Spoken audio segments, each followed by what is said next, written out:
Bob, you have an interesting history before getting into the business of stable mix, as your company is known as, the Elk Grove Milling and Stable Mix. Tell us a little bit about where you started before you got to where you are. Well, I started in San Francisco in an orphanage for the first year of my life, and I was adopted by two really wonderful parents I have. They've now passed, bless them. But that's how I started off, and I was the luckiest guy in the world. My dad was a farmer all of his life. My mother was a high school teacher. She taught for 25 years at Cortland High School and then substitute taught at Elk Grove High School.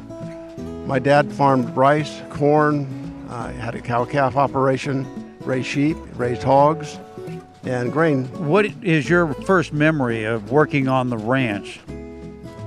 Going with my dad and irrigating the fields every morning and every night and following him around with my small shovel. I don't know any kid that hasn't done that. Me either.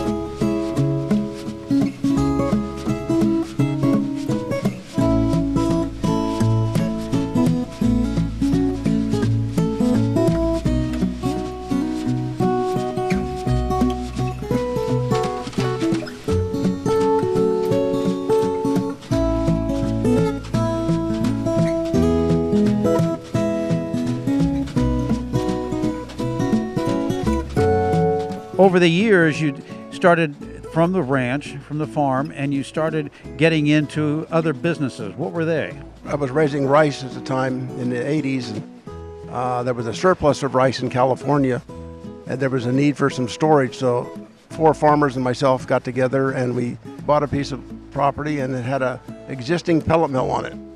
My partners did not have a lot of interest in continuing on with the pelleting, so I bought the pellet mill portion of it out from the business and started the pelleting in 1982.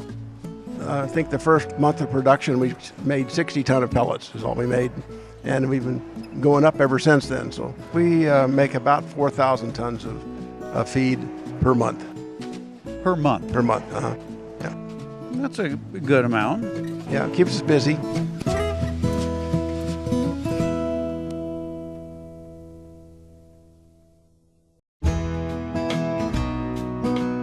What was that moment where you realized, I think I'm going to go into the pellet business?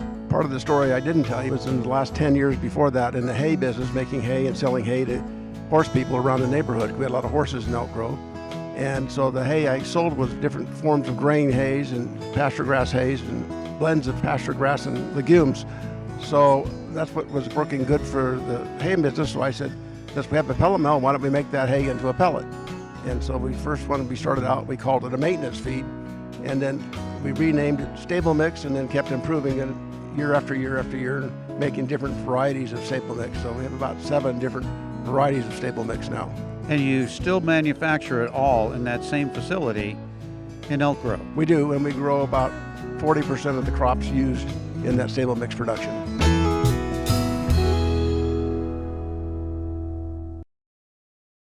Y tenemos aquí a Rowdy y a Bob.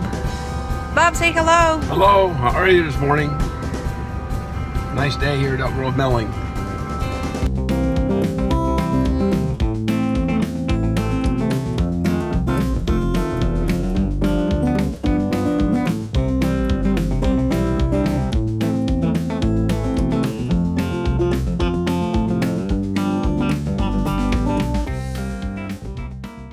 So let's move on into what is now the stable mix that is being marketed throughout the world.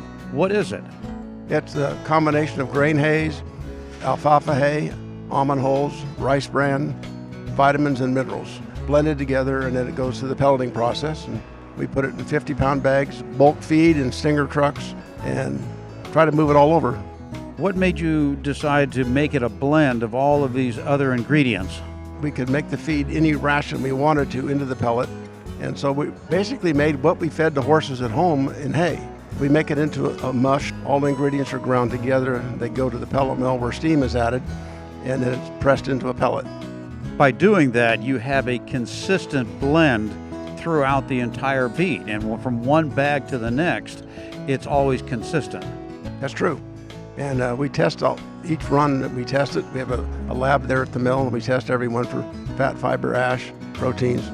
And we can correct it in about a minute and a half. We can know what it needs and doesn't need. So we can take a sample, run over to the lab, test it, and go back to the mill and readjust things so it's right.